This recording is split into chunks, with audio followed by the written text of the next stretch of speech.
and welcome to to this other forest talk.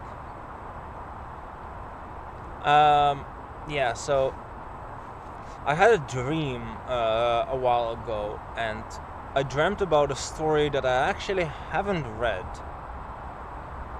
I think I had seen something like a trailer of a movie like years ago once, something, but really hadn't looked anything into it. But I dreamt about the Monkey King.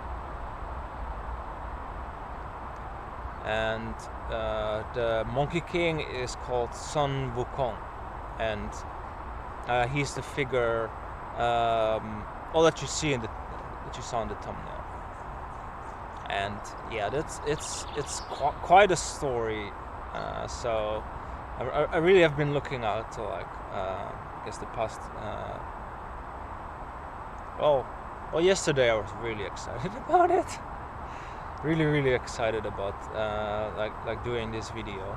Like really excited about it.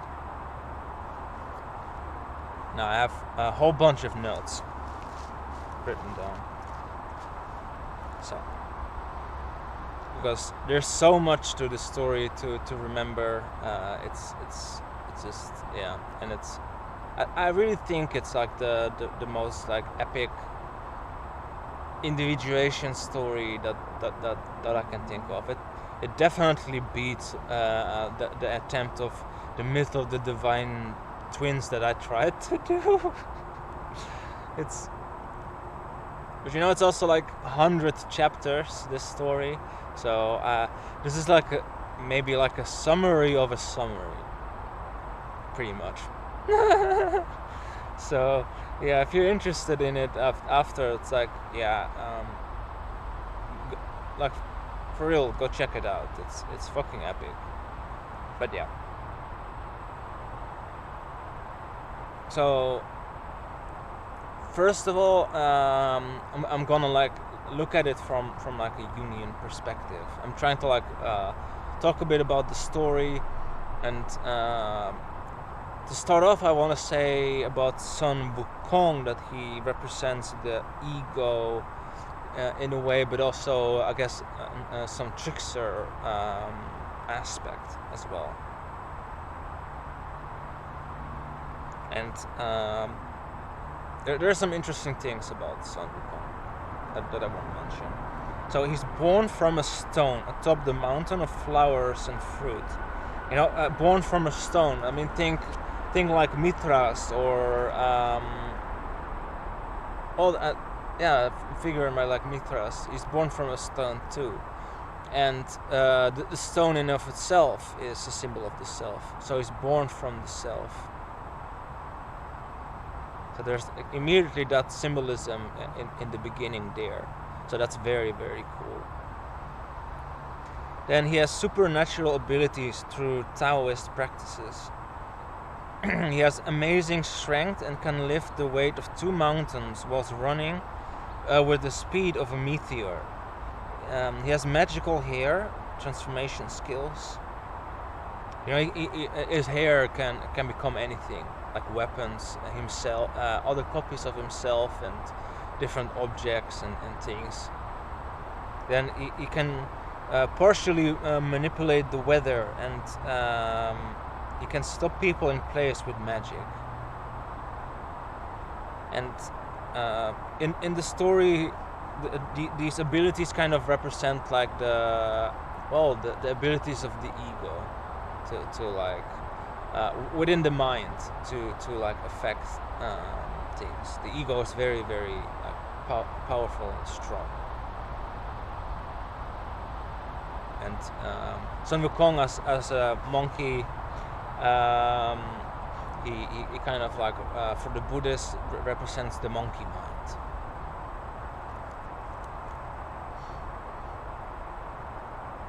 But yeah, so. I'm gonna first talk a bit about the I don't know, I guess the prelogue of the story a bit, and then go a bit over the I guess the main story, for really talk about it from like a Jungian perspective, and don't want to like get too much into the entire story, like the details, because I think that really stretched this video out. So the monkey. So he's born on top of the mountain of flowers and fruit, and he befriends these other animals and these other monkeys, and then he hey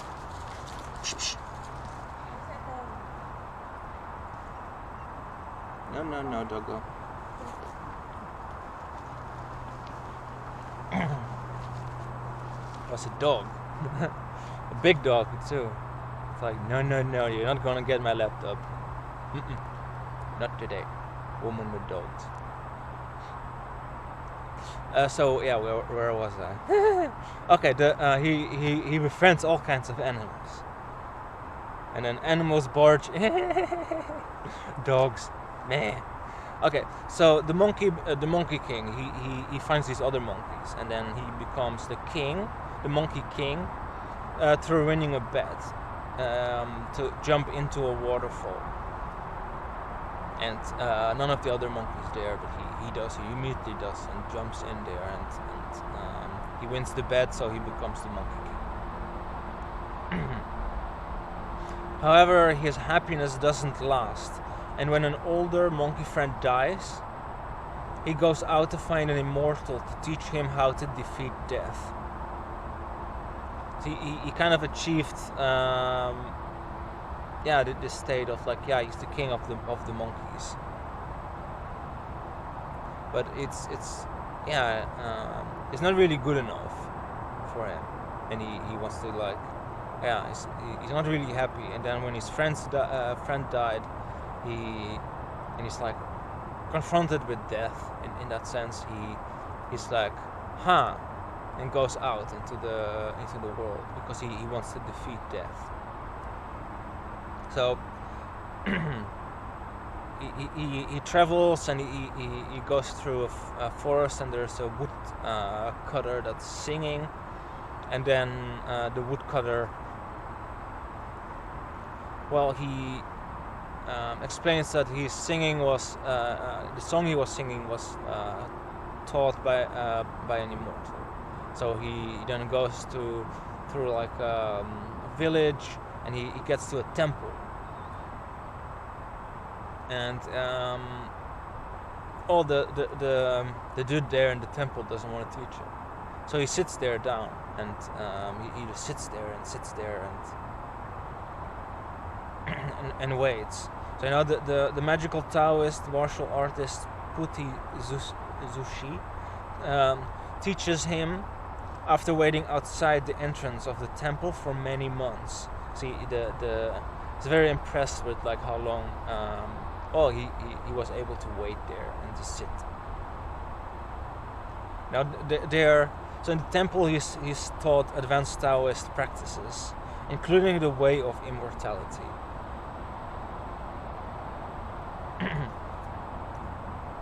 Which makes him an immortal.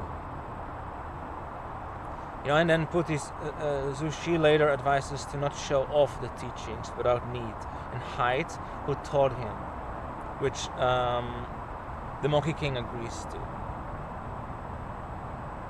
He then goes back to the mountain of flowers and fruit, and then he finds there a demon king of confusion that is enslaving monkeys. Then he defeats this demon king of confusion that is enslaving monkeys, and then he goes and gets like weapons and all kinds of things for the monkeys to arm themselves, but he doesn't find like a weapon good enough for the Monkey King. So he goes off into the world again, and he tries to find a suitable weapon, and someone tells him to go to the Dragon King. So that's what he does. So he receives his weapon, the golden banded staff Ruji Jingu Bang, from the Dragon King Ao Guang, and also other items, like a golden chain mail and like a feathered hat and all kinds of different items and boots with which he can walk on clouds, I think it was, or like cloud boots for going through the sky.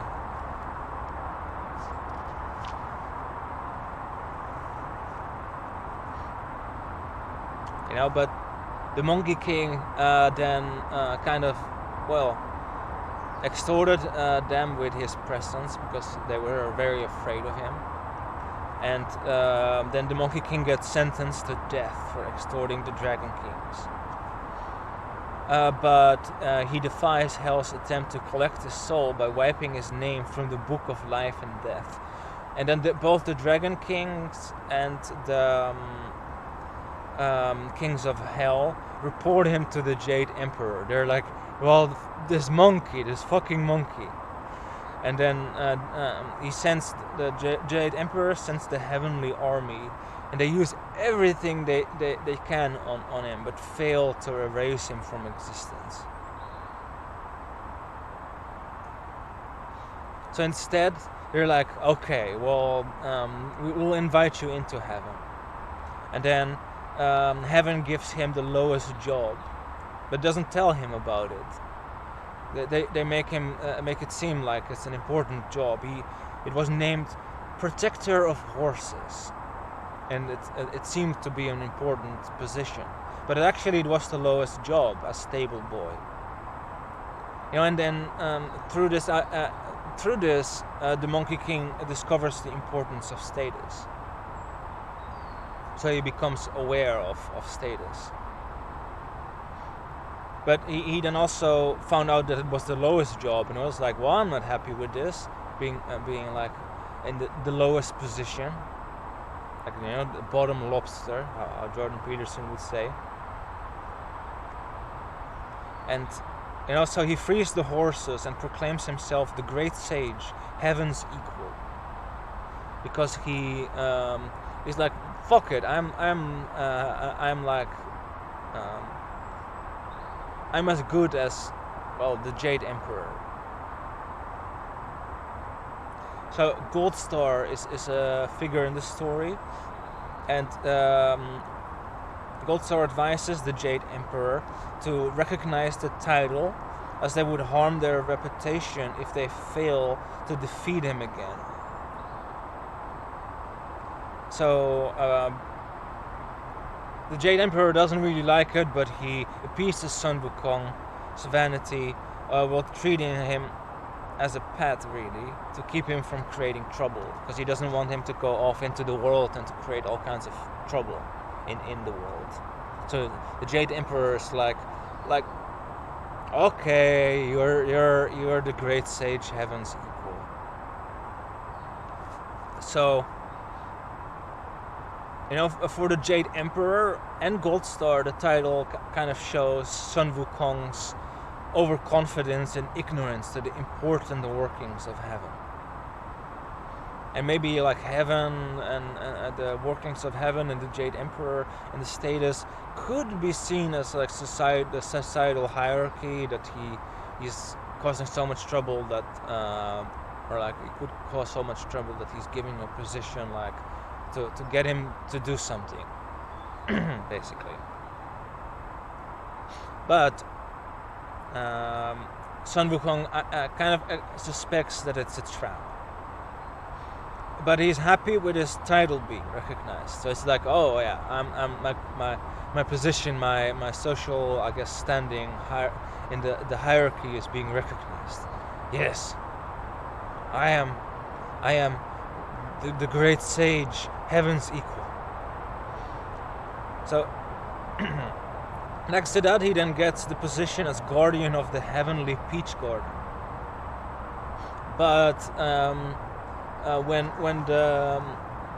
some women are sent to like get the peaches, he finds out that he isn't invited to the banquet, to the royal banquet.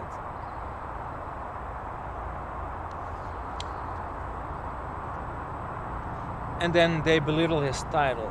That they all know he's just some immortal tending to the peaches. And then his indignation turns to open defiance.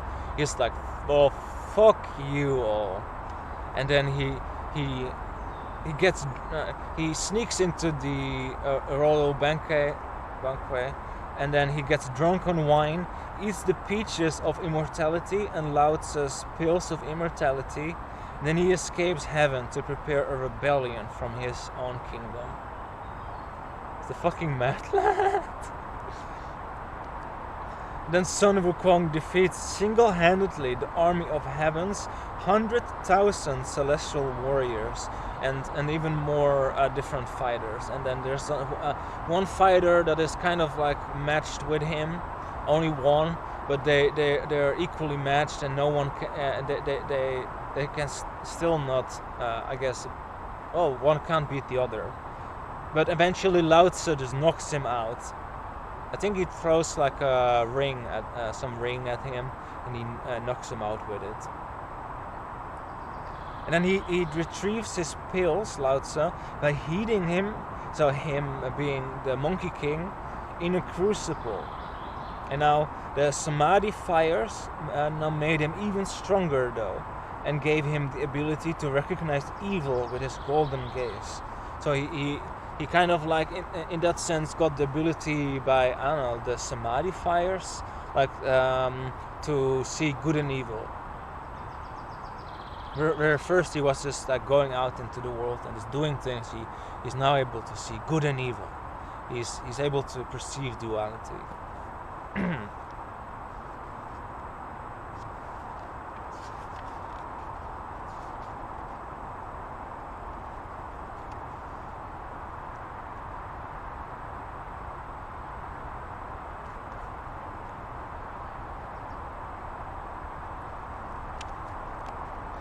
Then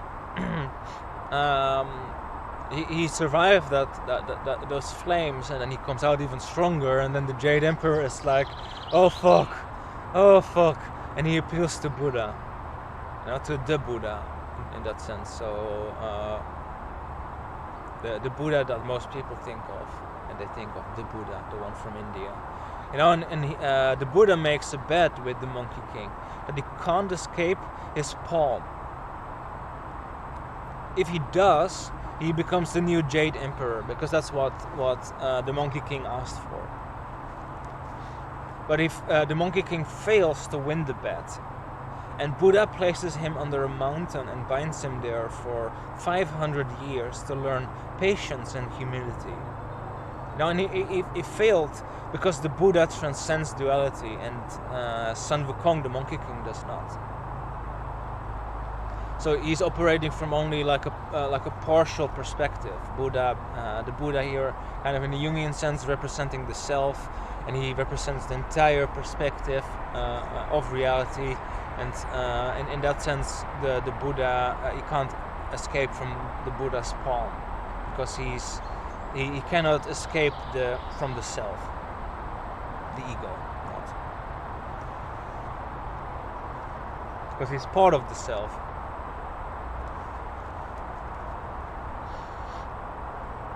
And then the story kind of comes to well, I guess the main character of the main story.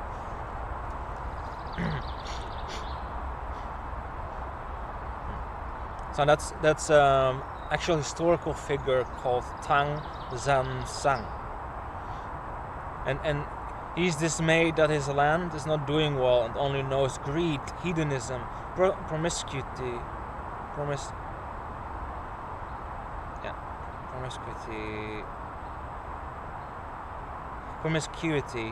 and sins. Yes, I was struggling with that word. So then Guan Yin instructs him to take the Buddhist sutras of transcendence and persuasion for goodwill back to his land from India. And she kind of heard that from the Buddha to like do that. And Guan Yin in that sense, in the story, could like represent like, well, in a Jungian sense, the anima. So she appears and is like, hey dude, like, yo, there's like these wisdom scriptures there. So how about you go on a journey and find them? So that the journey is really the journey of individuation.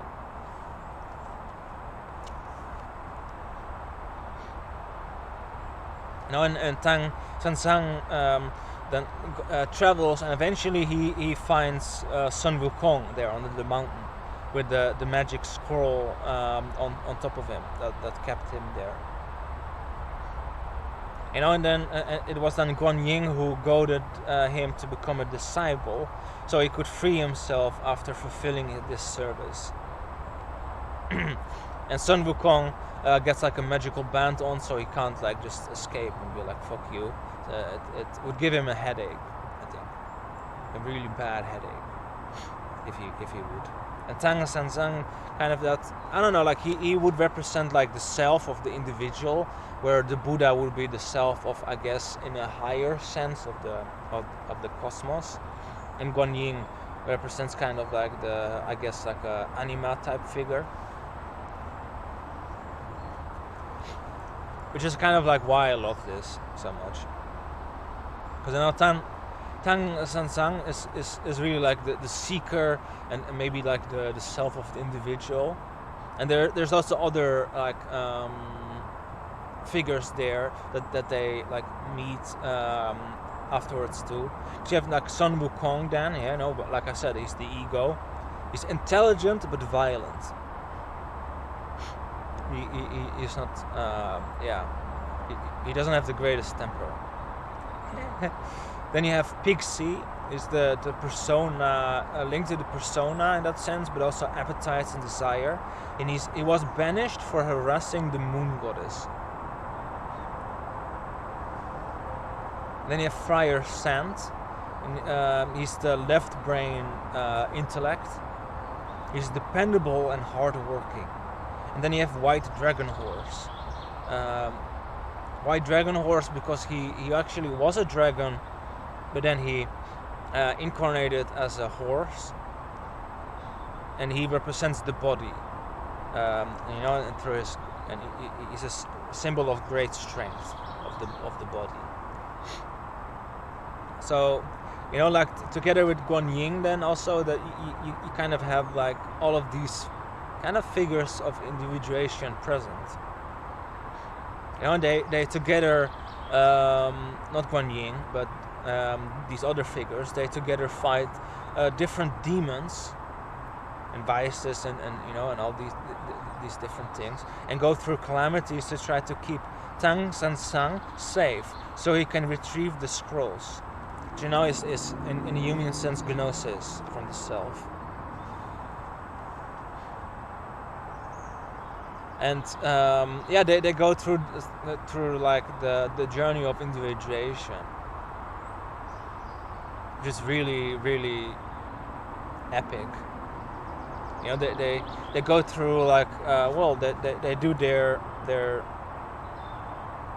shadow work and their anima work, kind of, and deal with their desires and appetites and getting the ego and different things to like work well together and get it well integrated, because it's like an integration process. But it's like Pixie and Sun Wukong, so ego and persona, they don't like each other.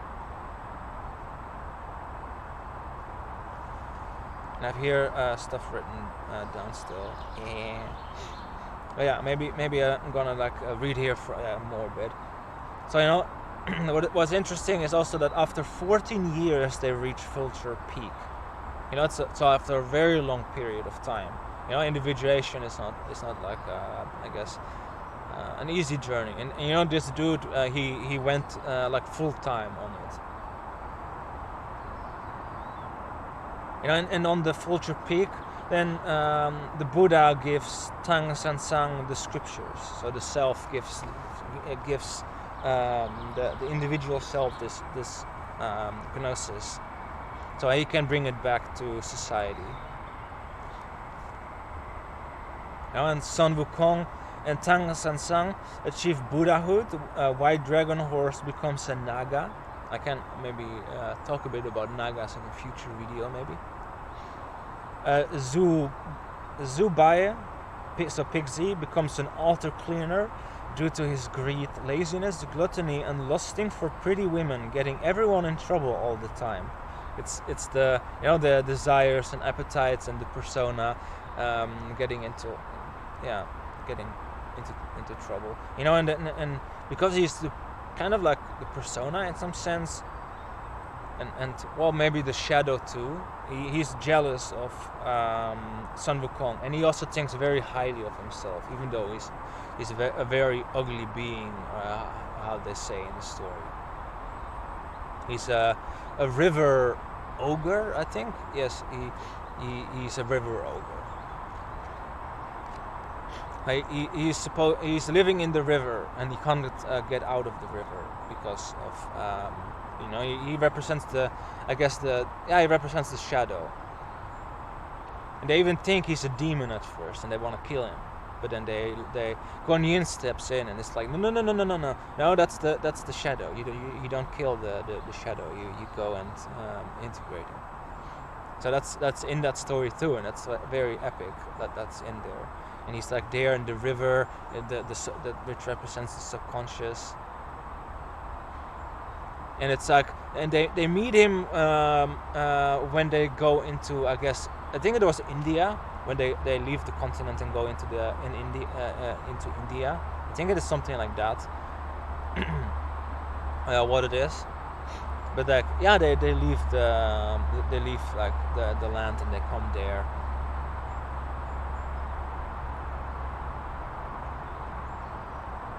And then, I don't know, there's also something interesting going on with the fact that all these demons and vices and I don't know what, they want to eat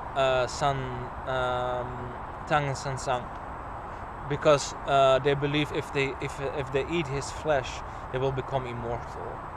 So there's something going there too, like the desires, they want to become immortal. And the vices and these different things.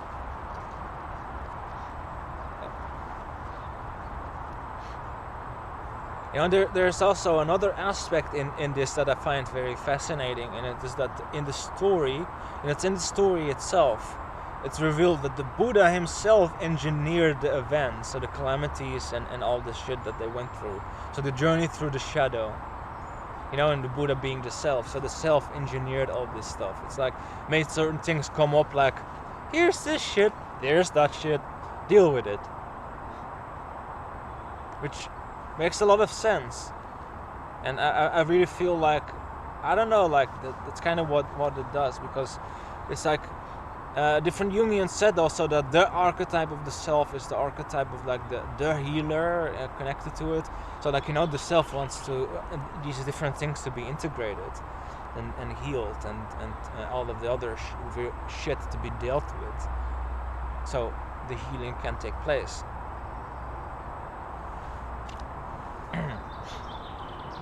And then you have also Guan Yin, the anima, and she's the bodhisattva of compassion. It's very fitting.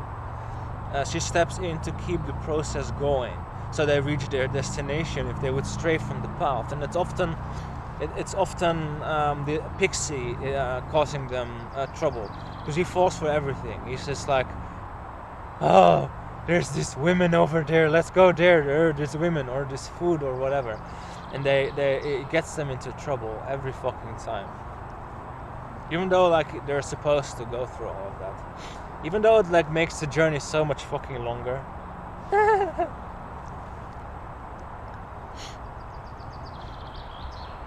Both of them kind of do it to create this journey the way it is, to help them maintain Buddhahood. And bring back the scriptures. The demons, people, and other things they fought and situations they went through, akin to Jungian shadow work and anima work, in individuation, was to integrate the different aspects of the self. So ego, persona, shadow. They first wanted to attack the river ogre Friar Sand, as they saw him as a demon, and the body. So it's about integrating these different parts of the self. So they reach wholeness. And then they get there on top of the peak and get the gnosis of the cosmic self. Sun Wukong is he's a warrior archetype and ego. The Buddha is the cosmic self. We have Tang San Sang is the self as seeker. Sandy is the ogre. Is that the ogre? No, it's not. Sandy is Sandy. Sandy is the river ogre.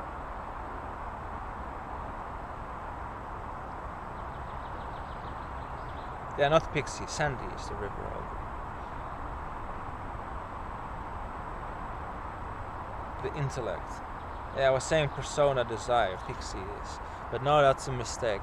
I got it mixed up in my head. Oopsies. Oh well, you're watching this video, so I corrected myself now. So Sandy is the shadow, intellect, scholar. First then they, I guess, rescue the hardworking, dependable aspect, where like Sun Wukong is like more the warrior and more like he's not so hardworking and dependable, in the sense of like he loses his temper a lot, and Sandy is more like, yes, I'm here, going, and it's like more like doesn't, even though he's not as good as a fighter. But then you have Guan Yin, the anima, and the white dragon horse, the body. And then I've also written here, the journey of individuation, like in the story of the princess and the frog, is about bringing back the gnosis of the self and bring this knowledge to society. Here it is not a golden ball, but scriptures. And in this story, and I wrote here, of 100 chapters, reaching the self and its gnosis is akin to reaching Buddhahood, beyond duality. And that's kind of what I feel it's about, to like not see things from the sense of duality of shadow and light anymore, like darkness and light, but to see beyond that kind of perspective of the ego, and like, these things in me are evil, and project things, and shadow projection, and all these things is linked to it too. And soon Sun Wukong as ego was previously only able to perceive duality. And it also becomes clear from the story is that giving into operating from the persona and unrestrained desire leads one away from the self, though one does not get rid of it, as it remains throughout the journey, even though like it gets you into trouble every fucking time, kind of. But he also helped out, but he doesn't really want to, and like but there's a reason why Sun Wukong and Pixie hate each other.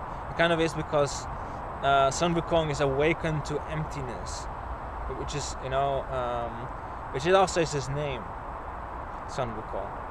He knows he can't obtain happiness from status, worldly things, etc. So he realizes suffering, the mountain on top of him, and the seeking is his way from under the mountain and to like find to go on the journey of the self. The self is like, hey dude, come, we go on the journey, we go find the cosmic self, and we connect to it, and we find this gnosis and bring it back, and we free ourselves.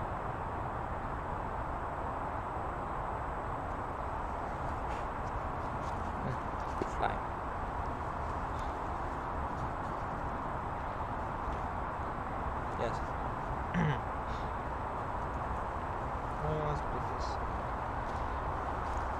Yeah, but that's kind of like the entire story, and I think it's so fascinating with these different aspects of it. It's like,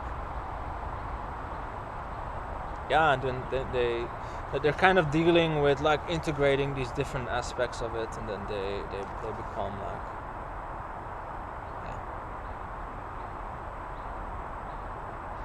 And then Pixie becomes an altar cleanser. He's supposed to like eat the scraps after everyone else is done for his greed, gluttony, and lust for women. So yeah.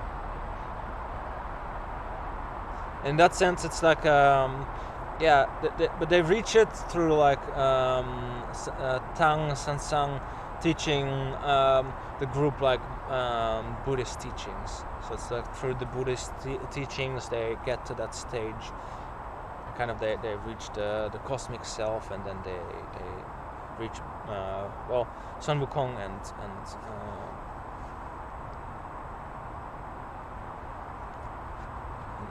the other figure reach like yeah Buddha. And then the left brain, the kind of the left brain intellect dude, he becomes an.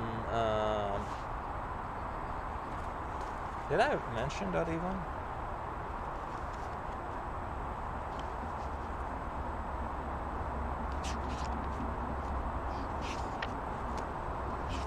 Oh, the flies.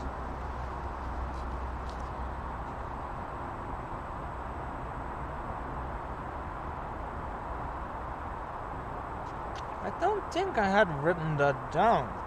That Friar Sand became someone who goes in search of Buddhahood himself. Yes.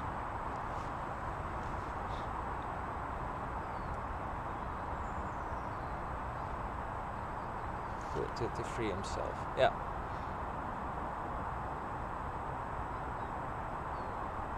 Yeah, these are the different different aspects of it, and I think it's a really fascinating story,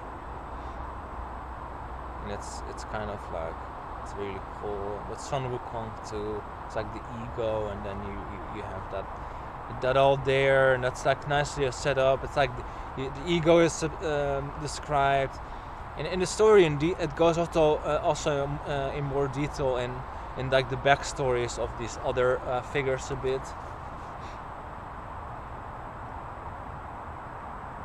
So the backstories of like Pixie and Sandy and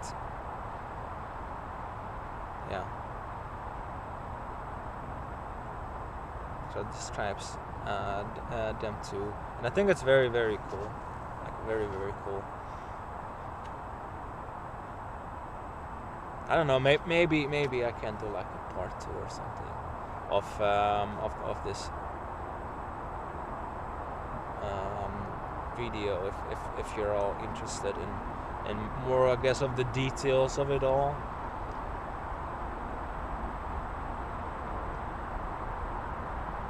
Yeah, I got very, very excited to like share about it, but yeah, but it's so cool, and it's like giving into the persona and like I guess like the shadow projection and stuff.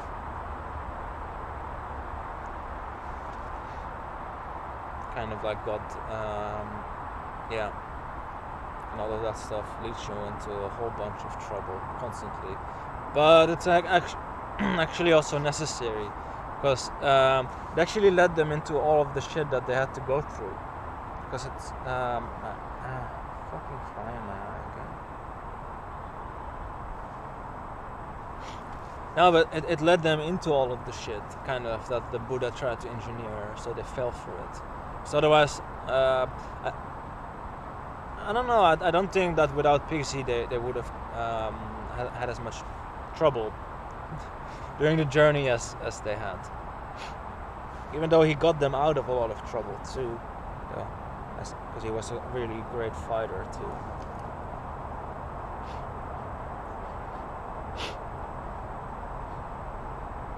And I kind of also think like they both of them kind of represent really great fighters, because they're really, really strong and hard to get rid of.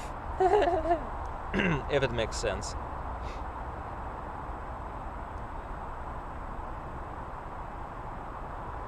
And what's also interesting is that before the journey, they're all sentenced to death.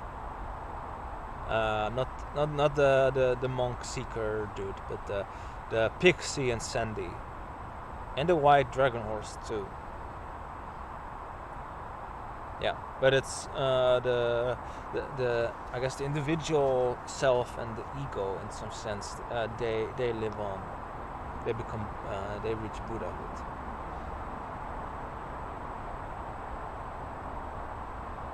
So it's kind of also very interesting, like to see it from that perspective. It's like, I don't know, it reminds me of like Plato. It's like these aspects of the soul that and kind of the human dies and just it's gone, and the other aspects they move on.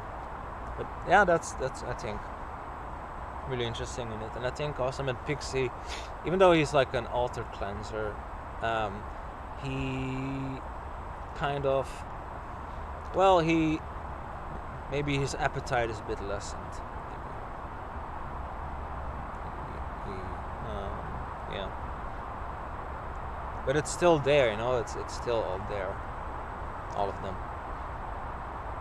All of them are still there.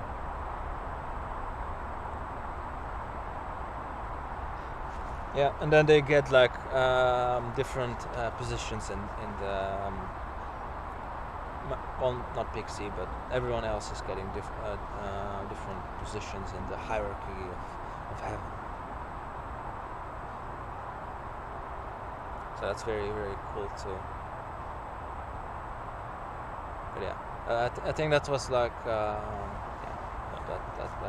video.